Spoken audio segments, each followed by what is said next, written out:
Hello everyone, welcome to the course of Microbiology for the MSc Biotechnology second semester course. And today's topic is Microbial Growth and Physiology, Part 2. In the earlier lecture, we have talked about microbial growth and we have already go through the karyokinesis, how these bacterial cells, microbial cells, they divide, how DNA replication takes place, and uh, how the chromosome it gets separated from each other in partitioning system. So in the continuation of the same lecture, today's topic is cytokinesis. Actually, cytokinesis, it is a general term that is used to describe the formation of two cells from a parental cell, while septation is the process of forming a cross wall between two data sets. Septation, it is divided into different steps, like first selection of the site where the septum will be formed. This is the first step. That is followed by assembly of the jet ring, which is jet ring. It is actually composed of the cytoskeletal protein FTSZ. Is a cytoskeleton found in microbial cells, particularly we are talking about the bacterial cell cytokinesis or septum formation. Then after jet ring formation, the assembly of the cell wall synthesizing machinery, that is the synthesis of peptidoglycan and other cell wall constituents, it takes place, and finally the construction of the cell and septum formation takes place. So let's talks about the how this jet ring formed. So the assembly of the jet ring, it is a critical step in septation, because it must be formed if subsequent steps are to occur, and the protein which is responsible for the formation of jet ring, it is a FTSZ protein, which is actually homology, which shows homology to the eukaryotic tubulin protein. And like tubulin protein, it polymerizes to form filament, and filaments actually it is actually assumed that these filaments, they are responsible for creating meshwork that constitutes the jet ring. So jet ring is very dynamic, uh, uh, and short FTSZ protein polymers, um, they have been actually reported in cytosol, and the correct septation formation, it requires that the jet ring form at the proper place at the proper time. So it is actually the requirement of the correct septation formation, that the jet ring form at proper place and at the proper time. And if we talk about the E. coli septation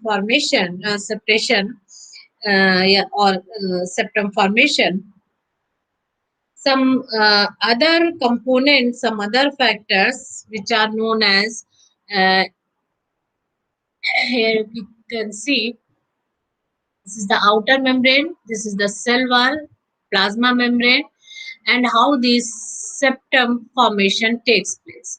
So, in case of E. coli, there is a system, protein system that is known as MIN-CDE system, which actually limits the jet ring formation to the center of the cell. So this MIN CDE system, it actually controls the position of the jet ring formation. Uh, that is the how it actually decides the place where to this jet ring formation takes place. And actually three proteins, min C, min D, and min E, they compose this min CDE system, and these protein oscillate from one end of the cell to other, and this oscillation, it creates high concentration of min C at the poles, where it prevents formation of the jet ring. The jet ring formation, it only occurs at the midpoint of the cell, and a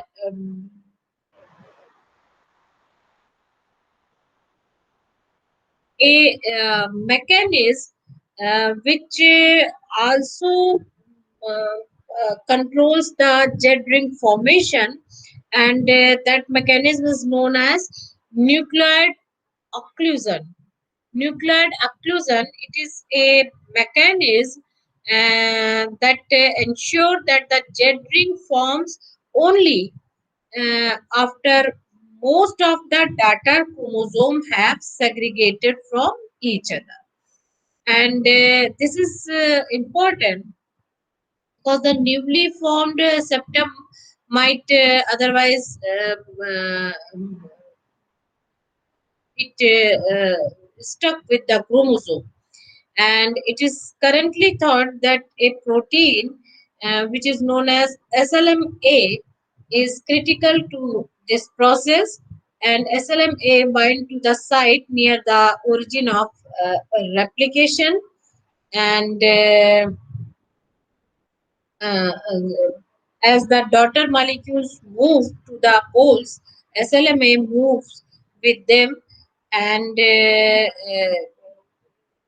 has been reported that SLMA inhibits FTSZ polymerization. FTSZ is the protein, cycloskeleton protein, which is responsible for the formation of jet ring. So SLMA, it inhibits the FTSZ polymerization, and when SLMA is at mid cell early in replication, the jet ring is prevented from forming. Is it clear? So once the jet ring forms, the rest of the division, it is actually governed by a division machinery, and this division machinery, it is known as divisome. As you can see here, it is divisome, and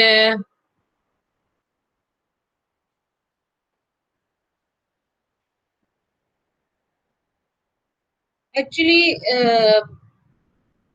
in this divisome or division machinery, one or more anchoring proteins, they link to the jet ring, to the plasma membrane. It link the jet ring to the plasma membrane, and after that, the cell wall synthesizing machinery is assembled, and the final step in division involved constriction of jet ring, which is actually accompanied by invagination of the plasma membrane and synthesis of the septal wall.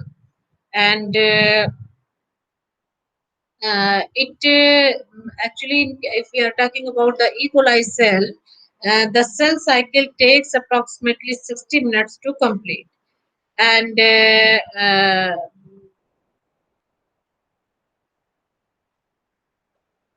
actually it has been reported that when these E. coli reproduce at its maximum rate, it takes only 20 minutes. So, and the fact is that DNA replication always requires at least 40 minutes. So, the total cell cycle, it is accomplishes in E. coli by beginning a second round of DNA replication before the first round of replication is completed.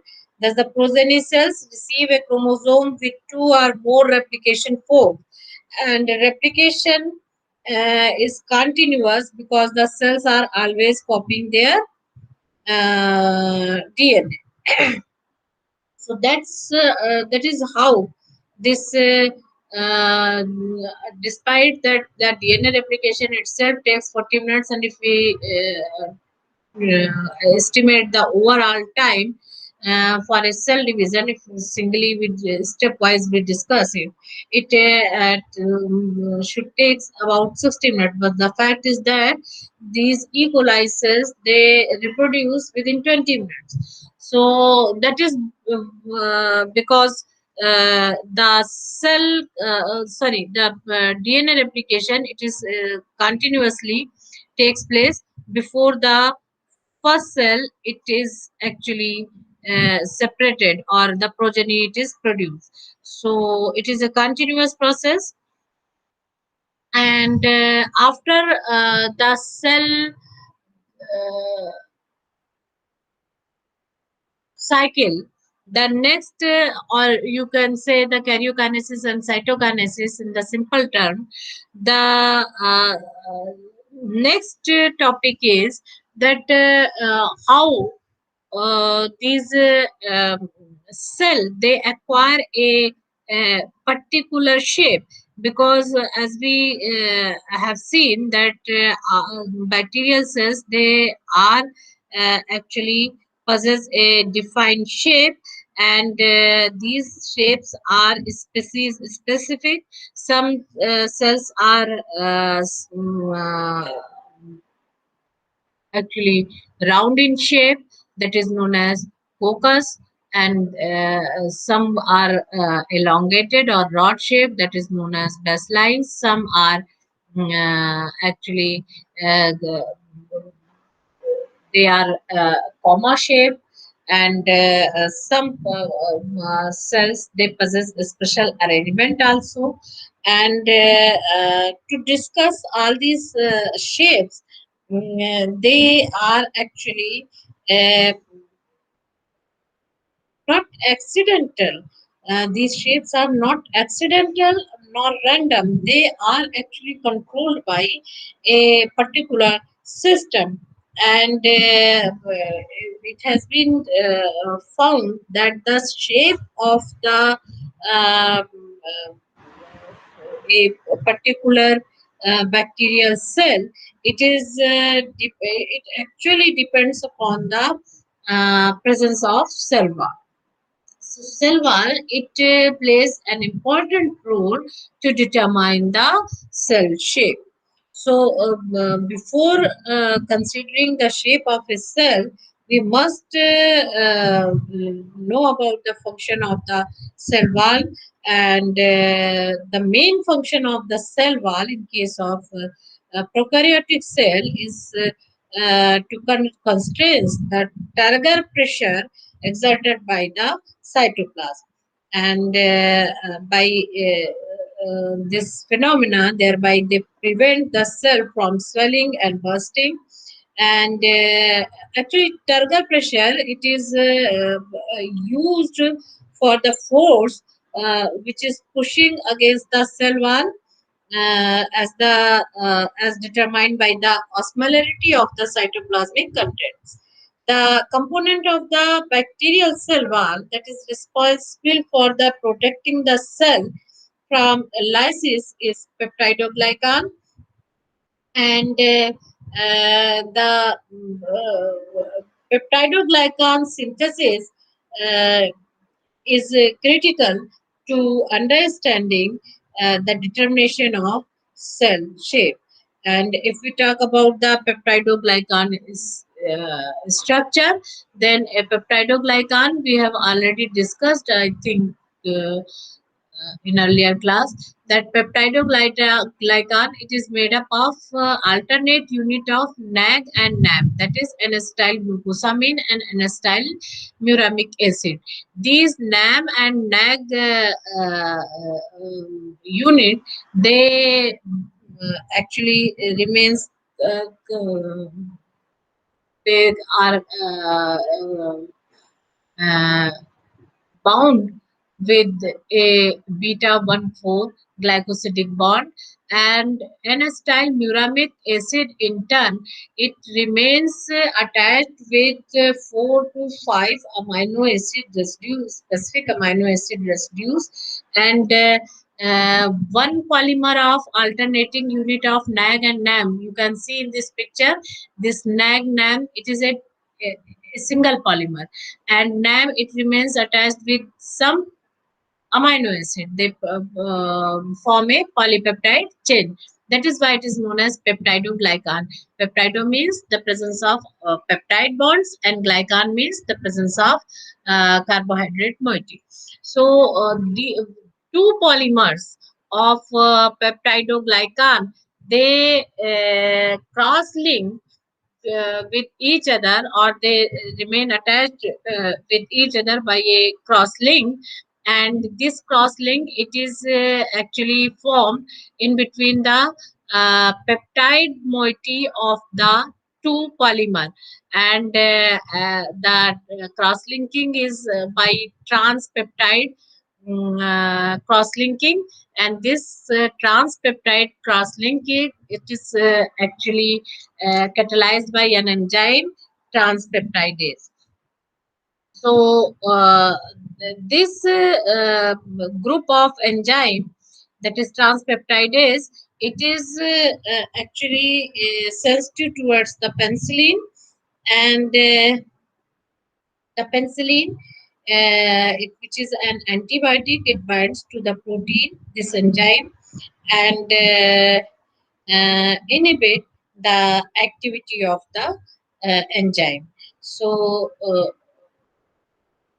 if we talk about the peptidoglycan biosynthesis, because during the cell division or cell cycle or the growth of the cell, what happens, we have already talked about the DNA replication and other metabolisms which are continuously uh, carried out inside the cell when the cell is dividing, and after that the septum formation we have already discussed the mechanism of septum formation.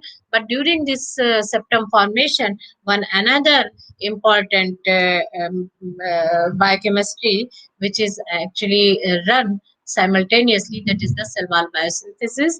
And cell wall biosynthesis, it is actually it is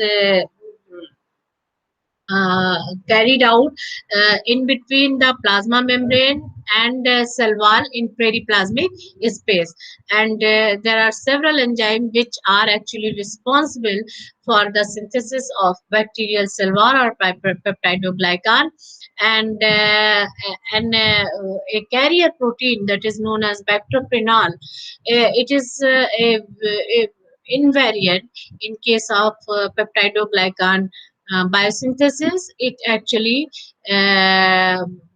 binds with the NAM-NAG alternate unit, or you can say the disaccharide unit. Actually, UDP-NAG and UDP-NAM, it is formed in cytosol, and then UDP-NAG, it is transferred to the UDP-NAM, and then the formation of a NAM-NAG alternate subunit takes place, which is carried out by these bactroprenol, and these bactroprenol, they transfer this subunit from inner side of the cell to the periplasmic side. So this bacterial, it is very important carrier protein which plays an important role in case of the peptidoglycan synthesis. So actually, this carrier protein, it is a lipid soluble carrier, and generally it is located in the plasma membrane, and the carrier bound building block is then flipped.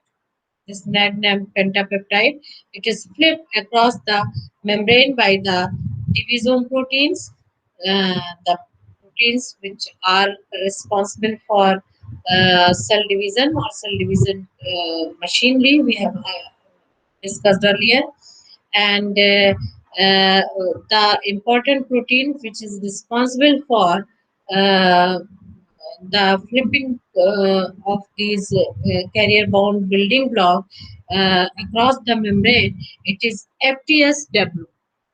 FTSW.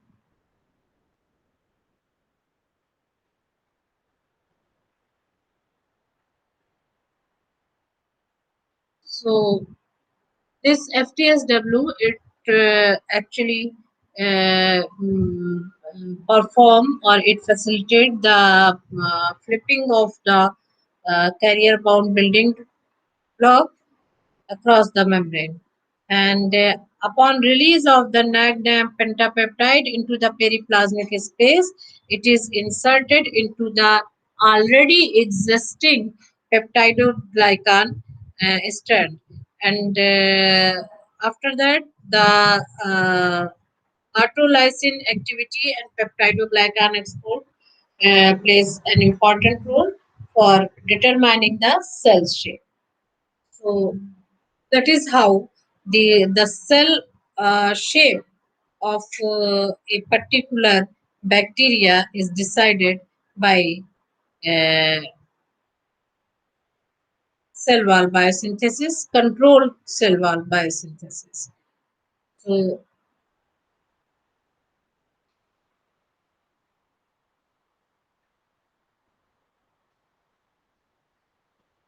you can see here that in case of spherical cells, new peptidoglycan uh, um, wall, it is actually synthesized only at mid cell, uh, where the septum will form during cell division, and it leads the data cell to have one old and one new cell wall.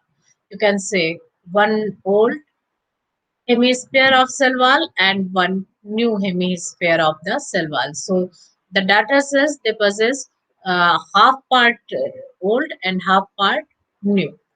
While in case of bacilli or rod-shaped bacteria, prior to division, new cell wall is made. You can see here along the side of the cell, but not at the pole. Along the side of the cell, but not at the pole. And this is actually the position of this new cell wall. It is actually controlled by MREB protein. And as division begins, FTSZ polymerize to form a Z ring, and new cell wall growth, you can see here, new cell wall growth is actually takes place in the mid of the cell, and from this way the rod shaped data cells are formed with one new pole. You can see here one new pole and one old pole. So that is how the shape of a particular bacteria, it is decided during the cell division. Now next topic is microbial growth curve. Actually,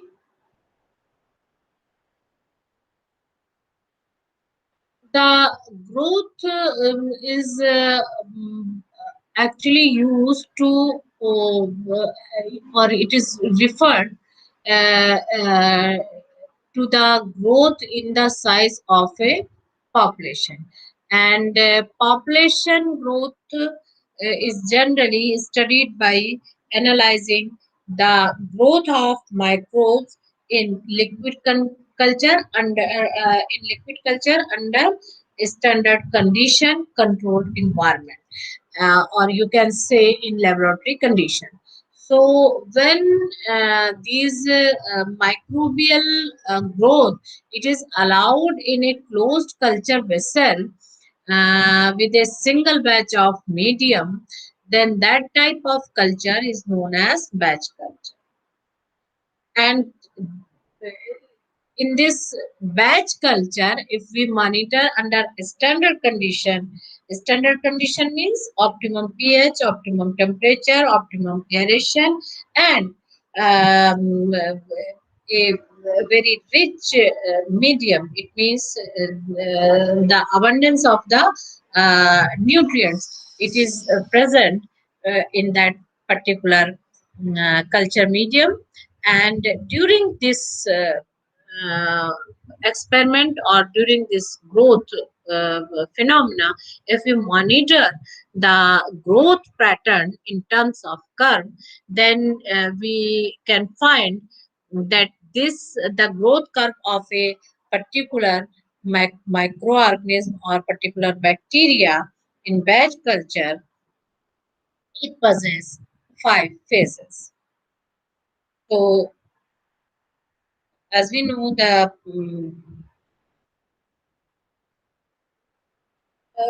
bacteria, they actually divide by binary fission, and population growth of microbes reproduction by binary fission in a batch culture can be plotted as the uh, log number of the cells, log number of viable cells versus the incubation period or incubation time. And as I have told you that the resulting curve has five different phases, and these phases are because under laboratory condition all the condition are optimum and there is no adverse effect of environmental factors. So these five phases include first phase is lag phase, and during lag phase, microorganism when they introduced into fresh culture medium, so they usually do not increase in cell number immediately, and this period is known as lag phase, and it is not a time of inactivity, but these cells, these inoculated cells, they are synthesizing new components which is necessary for further cell activity, and the cells may be old and depleted of ATP during the inoculation period, and they could be depleted of ATP, essential cofactors, and ribosome. So these components which are necessary for the cell division, they must be synthesized before growth can begin. And the medium may be different from the one from where the microorganism was growing in previously, and in this case new enzymes are needed to use different nutrients. So these microorganisms or bacteria was acclimatized to the new environment, particularly when we take the inoculum from a natural environment and then introduce or inoculate that particular starter or bacterial cell from natural environment to the laboratory environment. So they take some time to acclimatize the condition, and could be possible that microorganism has been injured and require time to recover. Then after this preparatory phase, where these microorganisms or bacteria, they prepare for the growth. And during this lag phase, uh, they increase in mass, and then after that they enter into a growth phase or dividing phase, that is known as exponential phase or log phase. And during this phase, microorganisms are growing and dividing at the maximal rate possible given their genetic potential. It also depends the rate of the growth or division. It also depends on the nature of the medium and the environmental condition. And as I have told you that during in case of batch culture, because batch culture or during this type of culture, the conditions are ideal, so they these microorganisms or bacteria, they grow or they divide at their maximal rate. So the rate of growth is constant during the exponential phase.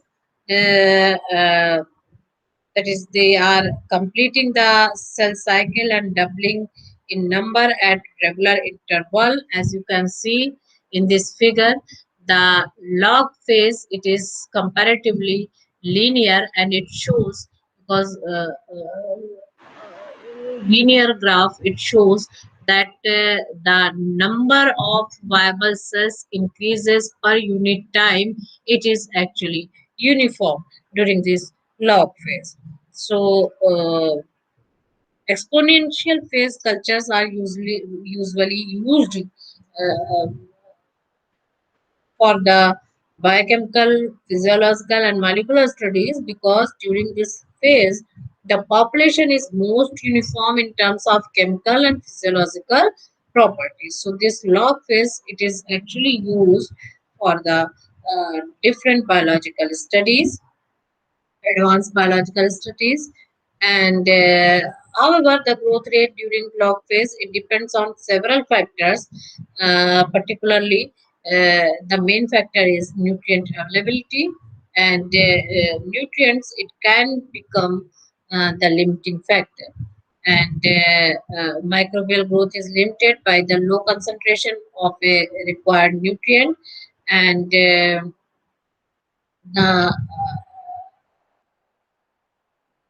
rate of growth also increases with nutrient concentration. Uh, but you can say at a sufficiently high nutrient level, the transport system are saturated, and the growth of a particular microorganism, it is actually approaches to a stationary phase. And in a batch culture, population growth eventually ceases, and the growth curve becomes horizontal, as you can see in this figure. This horizontal shape of the growth curve, which shows the stationary phase. And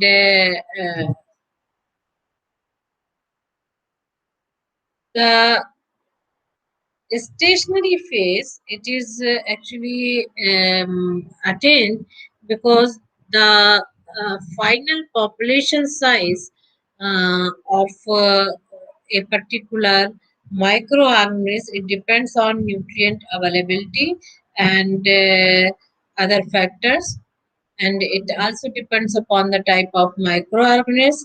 And during this stationary phase, the total number of viable microorganisms, it remains constant, and this may result from a balance between cell division and cell death, or the population may simply ceases simply cease to divide, but remains metabolically active.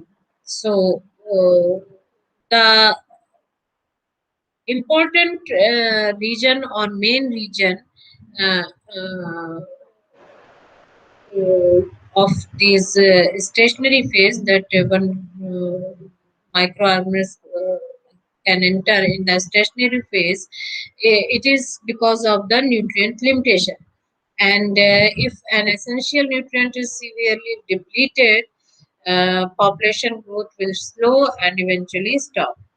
So uh, this is one of the region, and another region is there is a balance between the uh, dividing cells and the cells which are actually die because of the some excretory product which is produced during the active metabolism in log phase. So it could be a reason. And if we talk about the aerobic organism, mm, this stationary phase attend because of the limited supply of the oxygen, and oxygen is not very soluble and may be depleted so quickly, and hence the concentration of oxygen it decreases or depleted, and which is not adequate for growth, and that's why growth population growth ceases due to the uh, decrease in the oxygen concentration. And one major reason of this is attaining this stationary phase, as I have already told you, that the accumulation of toxic waste product which are actually the result of active metabolism during the log. So this stationary phase, as you can see in this figure, it is followed by another phase, that is death phase, where cells growing in batch culture, they cannot remain in a stationary phase indefinitely, and they enter into the death phase. And during this phase, the number of viable cells declines exponentially, with cell dying at a constant rate. And it was actually because of the accumulation of some toxic waste, and which causes the irreparable harms to the cell. It could be because of the limited nutrient factors, and it has been also reported that even when bacterial cells were transferred to fresh medium during this death phase, no cellular growth was observed because they lost the viability, or they lost the capacity of cell division. So, uh, in this case, when they are live but are unable, or you can say they are viable but non-culturable, which is known as VBNC. VBNC means viable but non-culturable. They are still remains live but are unable to divide even after they are transferred to the a fresh uh, medium. And VBNC, it has been assumed that it is because of a genetic response triggered in starving uh, um, stationary phase cells. So, however, once the appropriate conditions and favorable environment is available, after sometimes BBNC microbes and they resume growth, and uh, they are able to uh, divide. Another hypothesis which is put forward for the death phase is the program cell death. In contrast to VBNC hypothesis, where cells are genetically programmed to survive, program cell death predicts that a fraction of the microbial population is genetically programmed to die after growth ceases. And in this case, some cells die, and the nutrients they leak, enable the eventual growth of those cells in the population that did not initiate cell death. So this can be a region, and it is a actually logical region for this death phase. And after that, a fifth phase occurs, that is long term stationary phase. You can see here that after death phase, there is a long term stationary wave like phase occurs. And it reveals that after a period of exponential death, some microbes have a long period where the population size remains more or less constant. And this long term stationary phase or extended stationary phase can last months to years.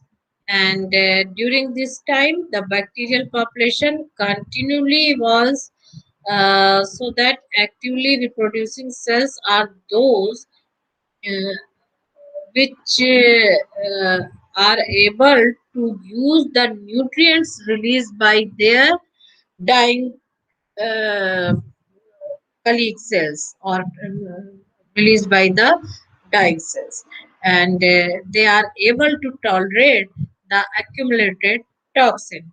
And this dynamic process is marked by successive wave of genetically distinct variants, and it could be a good example of natural selection. So, natural selection can be witnessed within a single culture vessel. This is all about the microbial growth and microbial growth curve. Next topic will be mathematics of the microbial growth. Thank you very much.